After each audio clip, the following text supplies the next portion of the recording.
রাজনৈতিক জীবনে সাদা পাঞ্জাবিতে আপামর বাঙালি দেখেছে বুদ্ধদেব ভট্টাচার্যকে, কিন্তু তার ক্লাস 1 থেকে ক্লাস 12 পর্যন্ত যে স্কুলে কেটেছে শৈলেন্দ্র সরকার বিদ্যালয়, ঠিক সেখানে সাদা জামা এবং কালো প্যান্টই ছিল তার ইউনিফর্ম।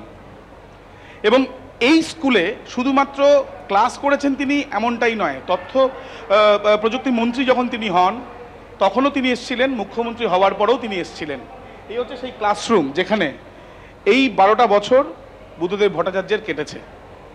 প্রথম বেঞ্চে বসতেন না, কিন্তু অন্যান্য বন্ধুদের সঙ্গে মিলেমিশেই কাটাতেন, এমনটাই শুনেছেন এখানকার শিক্ষকরা, তাদেরই যারা সিনিয়ররা রয়েছেন তাদের কাছ থেকে। বুদ্ধদেব ভট্টাচার্য এখানে শুধুমাত্র ক্লাসরুমে তার পড়াশোনা করেছেন এমনটাই নয়, রাজনৈতিক জীবন চলাকালীনও তিনি এখানে এসছেন, তার প্রিয় শিক্ষকের কথাও মনে করিয়ে দিয়েছেন।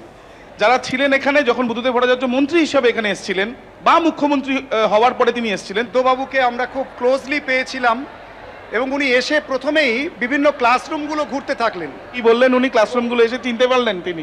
হ্যাঁ, উনি বলছেন এটা 5B ছিল, এটা 7B ছিল, এটা 8A ছিল, এটা 9C ছিল। উনি সেইভাবে এক একটা করে ক্লাসরুমে যাচ্ছেন আর রোমাঞ্চিত হচ্ছেন।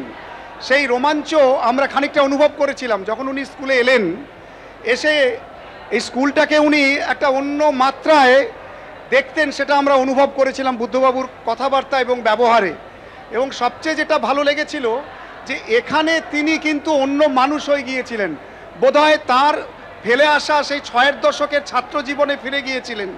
এবং বুদ্ধবাবু তখন আর মুখ্যমন্ত্রী নন, বুদ্ধবাবু তখন আর বাংলার আপামর জনগণের সেই রাজনৈতিক নেতা নন, তিনি এই স্কুলের একজন ছাত্র। এবং সেই সময়কার যারা কিছু তার বন্ধুবান্ধব ছিলেন, তার সহপাঠী ছিলেন, তারাও এসেছিলেন।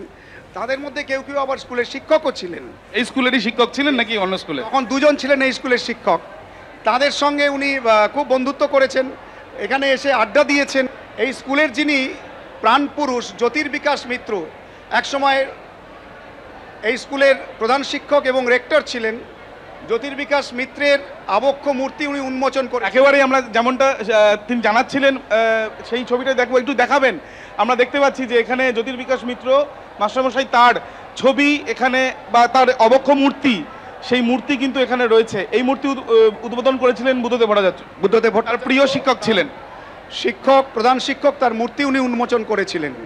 এবং শুধু উন্মোচন করার নয়, তা বললেন তখন। হ্যাঁ, সেই স্যারের সাথে তার একটা খুব ভালো সম্পর্ক ছিল এবং তার বাবার তিনি বন্ধু ছিলেন। বুদ্ধদেব বাবুর পিতৃদেব তিনি পুরোহিত দর্পণ লিখেছিলেন বলে শুনেছি। এবং তিনি খুব আধ্যাত্মিক পুরুষ ছিলেন, ধর্মচর্চা করতেন এবং ধর্মীয় গ্রন্থ এক্সচেঞ্জ করতেন তারা দুজনে, জ্যোতির্বিকাশ মিত্র এবং বুদ্ধদেব বাবুর পিতৃদেব।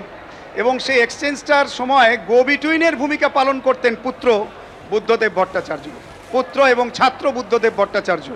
এবং সেটা তিনি এখানে বসে স্মৃতিচারণ করেছিলেন সেদিন। 100 বছরের সময় তিনি অসুস্থ ছিলেন। 2019 সালে আমাদের 100 বছর হয়।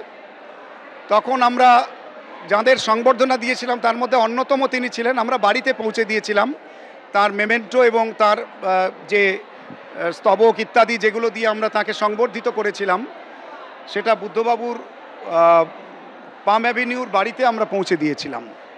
পাড়ার ছেলেরা বুদ্ধদেব বাবুকে বাচ্চু নামেই চিনত। কেন? ওটাই ওনার ডাকনাম।